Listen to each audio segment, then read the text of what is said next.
درنو زده کوونکو السلام علیکم ورحمت الله وبرکاته. په دې هیله چې راته روغ جوړ او خوشحاله وئ. ګرانو زده کوونکو زموږ تاسو درس چې دی ګلان دي. د ګلانو په اړه مو په تېر درس کې لنډې خبرې وکړې. تاسو ته مو د ځینو ګلانو عکسونه او ځینې مو خپله هماغه ګلان چې موږ تاسو په خپلو کوټو کې په خپلو کورونو کې روزو هغه مو وښودل او له دې سره مو وویل چې ګلان هغه څه دي چې موږ تاسو سیمو ته زموږ تاسو کلیو ته زموږ تاسو غرونو ته زموږ تاسو ټول ملک ته ټول هیواد ته بېله ښکلا ورکوي. سمه ده. او باید موږ تاسو د ګلانو په روزنه کې پالنه کې او د هغو په پرورش کې ځان یوې خواته حساب نه کړو، ځکه موږ تاسو هغه باید ښه صحیح وروزو، ښه تربیه کړو، ښه یعنې لکه تر دې پورې چې موږ تاسو په ټولو سیمو کې باید څنګه دي ګلان وکرو او ګلان څنګه دي تربیه کو، د هغو صحیح روزنه او صحیح پالنه وکړو. سمه ده. آفرین. ښه درنو زده کوونکو زموږ تاسو درس چې دی د کتاب نن شپږ لوست دی. صحیح ده. شپږ مخ دی 18 لوست دی. سمه ده. 18 لوست شپږ مخ ګلان عنوان دی. سمه ده. دلته درس کې لومړی موخه راوړې ده. موخه اوس د دې درس موخه څه ده دا به ووایو انشاءالله سبا مخته. سمه ده. ښه دې لوست موخه څه ده؟ د متن لوستل دي، لیکل دي، د ګلانو د بېلابېلو برخو د نومونو پېژندل دي. ګورئ موږ تاسو متن باید صحیح ولولو، صحیح زده کړو. هغه کلمات یا هغه جملې چې موږ تاسو صحیح نشو لوستی هغه بار بار باید تمرین کړو، بار بار په لوړ غږ باندې ووایو. خپل ټولګیوال ته، خپل ښوونکي ته، خپل پلار ته په لوړ غږ ووایو. که چیرې موږ تاسو دغه لوست سم نشو لوستی یا دغه کلمې موږ سمې نشوی تلفظ کولی، سم مو نشوی ویلی، نو موږ تاسو باید څنګه وکړو؟ هغه زده کړو. سمه ده. په هغو پوه شو چې څه معنا څه رقم ویل کېږي. صحیح ده. له هغې څخه وروسته د متن لیکل دي. موږ چې ګوره کله متن لیکو که چیرې کتاب ته وګورو موږ تاسو یعنې ډېر کتاب نه خو کټ مټ یو شی لیکلی شو. صحیح ده. لیکلی شو بلکل، خو مګر د هغو صحیح لیکلو لپاره کار کول پکار دی، تمرین پکار دی. ځکه تر هغو پورې چې موږ تاسو یو شی ډېر ونه لیکو ډېر نه ورباندې پوهېږو. پوه شوئ؟ پوه. آفرین. ښه درنو زده کوونکو بل چې دی د ګلانو د بېلابېلو برخو د نومونو پېژندل دي. ګورئ موږ تاسو د ګلانو باید بېلابېل یو خو ګورئ دغه ډولونه رقمونه دي، رنګونه دي چې دا باید وپېژنو. بل چې دی مثال د ګلان دغه د ګل خپله غوټۍ ده چې مخکې له دې چې ګل شي هغه یو ډول غوزه رقم ته بیا وروسته هغه ګل شي دې ته غوټۍ وایي. ورپسې ګل دی، پاڼې دي، ساقه یا د ډنډرې دی، دا ټول باید وپېژنو. سمه ده. او د هغو په ساتنه، روزنه او تربیه کې باید خپله ونډه واخلو. سمه ده. آفرین. ښه دلته یې پوښتنې کړي دي. ګورئ 3 پوښتنې کړي دي. دا 3 پوښتنې کورنۍ دنده ده ستاسو چې تاسو باید دا په خپلو کورونو کې پوښتنه وکړئ، حل یې کړئ. او کوم نشوئ کولی بیا به له ما نه پوښتئ، زه به تاسو ته وایم. سمه ده. آفرین. ښه لومړۍ پوښتنه تاسو څو ډوله ګلان پېژنئ؟ نومونه یې ووایئ. څو ډوله ګلان پېژنئ؟ نومونه یې ووایئ. یعنې څومره مو چې پېژندل دا د هر فرد یا د هر چا خپل فردي نظر دی. مثال زه اوس ډېر ګلان پېژنم. لاله پېژنم، مثال نرګس پېژنم، مرسل پېژنم، مثال د ښځې ګل پېژنم، د مڼې ګل پېژنم، د نارنج ګل پېژنم، د انار ګل پېژنم. یعنې مختلف ګلان لکه مثال تېر درس کې ما تاسو ته جریبند پېژنم، لښته یا ګوشوالا ګل پېژنم. یعنې دغه ډېر ګلان زه پېژنم. صحیح ده. ډېر ګلان پېژنم. خو دا ممکن ته له ما نه ډېر وپېژنې، هغه له ما نه ډېر وپېژني، هغه له ما نه ډېر وپېژني. صحیح ده. دا زموږ تاسو دا یوه شخصي خپل نظر دی. سمه ده. ښه بل چې دی آیا پوهېږئ چې د ګل د بېلابېلو برخو نومونه څه دي؟ آفرین. مخکې مې درته ویلي. ګورئ لکه دا ستاسو کورنۍ دنده خو مګر بیا زه درته وایم چې مثال موږ تاسو ووایو چې غوټۍ ده، مثال پاڼه ده، ګل دی، ډنډر دی، او خپله د دې ګل منځ کې یو ډول واړه واړه نور شیان هم دي، هغه هم باید وپېژنو. سمه ده. پاڼې هم باید وپېژنو. ګورئ پاڼې. او که چیرې څو ګلان راټول شي، مثال څو د مرسل ګلونه راوړئ، څو د لاله ګلونه راوړئ، ټول یو ځای وتړئ، هغې ته بیا څه وایي؟ غونچه وایي. څه وایي؟ غونچه وایي. ګل مې په لاس درته نیولی، یا مې ګل واخله یا رخصت راکړه چې ځمه. که نه دا ګل ته ویلي دي. صحیح ده. ښه بل چې دی زموږ د هیواد کومې میوې لکه له ګلانو څخه ترلاسه کیږي نمونه یې واخلئ. دلته هغه میوو نمونه راوړي چې لومړی ګل کوي وروسته بیا هغه ګل په میوه باندې اوړي. لومړی غوزه وي، غوټۍ شي، ګل شي او ګل په میوه باندې واوړي.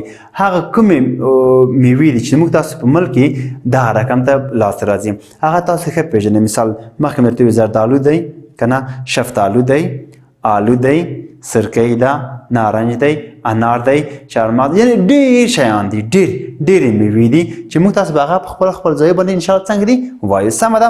ښه اوس مو کتاب ته متوجه اوسېږئ. اول خط ته دلته څه وایي؟ زموږ په ګران هیواد کې ډول ډول ګلان پیدا کیږي. یعنې ډول ډول بېلابېل قسم رقم ګلان زموږ تاسو په هیواد کې پیدا کیږي. موږ تاسو خپلو سیمو کې څومره ګلان به وي. که دغه بلې سیمې ته لاړ شو، بل کلي ته لاړ شو، نورو دښتو ته لاړ شو، کلیو ته لاړ شو، مثال ښارونو ته لاړ شو، پارکونو ته لاړ شو، څومره ډېر ګلان به پیدا شي که نه؟ آفرین. ښه چې غوره ډولونه یې دا دي چې د ځینو هغه ښه ډولونه غوره یعنې ښه بهتر ډولونه یې دلته راوړي دي. صحیح ده.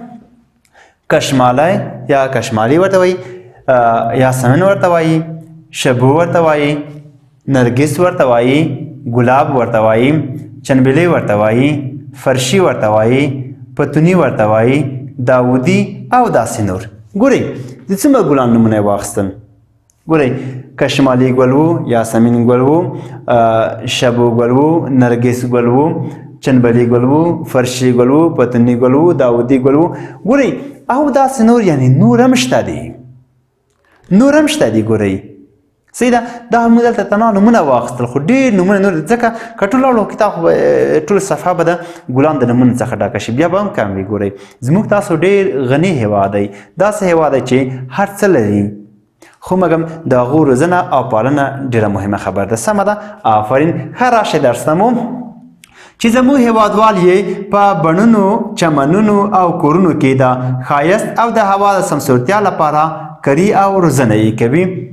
ګورئ همدغه ګلان چې وو زموږ تاسو هیوادوال، زموږ تاسو وطنوال، زموږ تاسو خلک یې په خپلو باغونو کې، په خپلو کورونو کې، په خپلو پارکونو کې هغه کري، د هغو روزنه کوي. ولې؟ ځکه ګل خو یو ښه شی دی، په لیدو کې یو ډول ښایست دی. سمه ده. آفرین. ښه زموږ د هیواد مشهورې میوه لرونکې ونې لکه زردالو، آلوبالو، لیمو، انار، انګور، ناک، مالټه، نارنج، مڼه، چارمغز، بادام او پسته هم رنګارنګه ښکلي ګلان لري. ګورئ ما خو تاسو ته مخکې ویلي وو چې زموږ تاسو هیواد کې ډېرې داسې ونې شته دي چې یا ډېرې داسې میوې دي چې هغه لومړی ګل کوي وروسته بیا څنګه دي په میوه باندې اوړي. صحیح ده. ګورئ دلته نومونه اخیستلي وو، نومونه چې راوړي لکه زردالو ګل تاسو لیدلی په پسرلي کې ګل کوي، وروسته هغه څخه اول غوزه ګل وي ورپسې بیا په زردالو باندې واوړي. مثال آلوبالو دی، تاسو خپلو سیمو کې کتلي دي، په خپلو باغونو کې مو لیدلي څومره ډېر دي. د هغې څخه وروسته یې بل راوړی دی لیمو یې راوړی. ګورئ لیمو لومړی ګل کوي وروسته د هغو څخه په میوه باندې اوړي. انار دی. ګورئ د انار ګل خو مو لیدلی مو دی. آفرین. خود مو لیدلی سور ګل لري، انار ته ورته ګل دی، رنګ د انار غوندې دی، وروسته هغو څخه ګل په انار باندې واوړي. صحیح دی. له هغې څخه وروسته انګور یې راوړی. د انګور ګل مو لیدلی یو ډول میده سپین ګل کوي که نه؟ آفرین. وروسته هغو څخه بل ناک راوړی دی، ورپسې مالټه ده، نارنج دی، مڼه ده. د مڼې ګل خو مو لیدلی که نه؟ سپین ګل دی. دا لومړی سپین ګل یې وروسته پسې بیا په مڼه باندې واوړي. ګورئ بل چې دی چارمغز د چارمغز ته موږ تاسو غوزان هم وایو ځینې سیمو کې. صحیح ده. غوزان، بادام او پسته. د بادام ګل خو ما هم لیدلی دی، یو ډول سور رنګ لري، سپین تمایل ښکلی رنګ لري د ګلې. پسته هم او داسې ډېر یعنې ښکلي یا رنګارنګ ګلان زموږ تاسو میوه لرونکي ونې هم کوي. پوه شوئ په؟ آفرین. ښه له دې نه وروسته په اوسنۍ زمانه کې ډېر هیوادونه له ډول ډول ګلانو څخه په زړه پورې عطرونه او درمل جوړوي.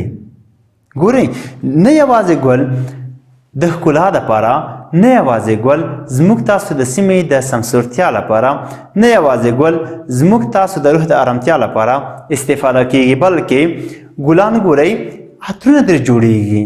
درملونه ترې جوړیږي درمل دوا ته وایي که نه بېلابېل شیان ترې جوړیږي ګورئ که نه موږ تاسو لیدلی دي که نه ډېر شیان ته مثال ورکوو د دې څه ګلابي رنګ دی که نه الواني رنګ دی ګورئ لکه قسمه قسم موږ تاسو اصطلاحات بیخي له ګلانو څخه اخلو صحیح ده آفرین نو موږ تاسو د ګلانو په کرلو سره نه یوازې خپل سیمې ته ښکلا ورکړو بلکې له هغې څخه په طبابت کې او له هغې څخه د خوشبو په تولید کې په خپل صنعت کې هم استفاده کولی شو سمه ده آفرین ښه چې هر یو یې د زیات ارزښت وړ او د ژوند د چارو په ښکلا روغتیا او خوشحالۍ کې ډېر ارزښت لري ګورئ دغه عطرونه د خوشبویانې صحیح دی دغه درمل نه یوازې همدا کوي چې نه یوازې د روح په ارامتیا کې نه یوازې د سیمې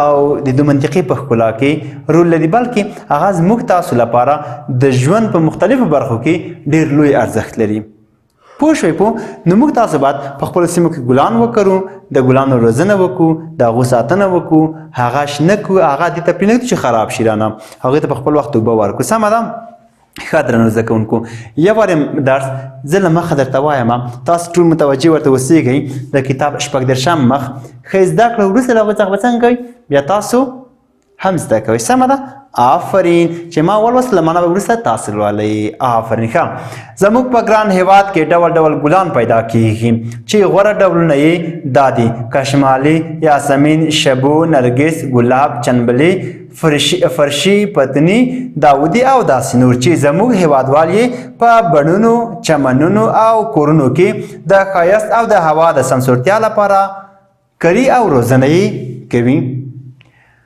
زموږ د هېواد مشهورې میوه لرونکې ونې لکه زردالو آلوبالو لیمو انار انګور ناک مالټه نارنج مڼه چارمغز یعنې غوزان بادام او پسته هم رنګارنګه ښکلي ګلان لري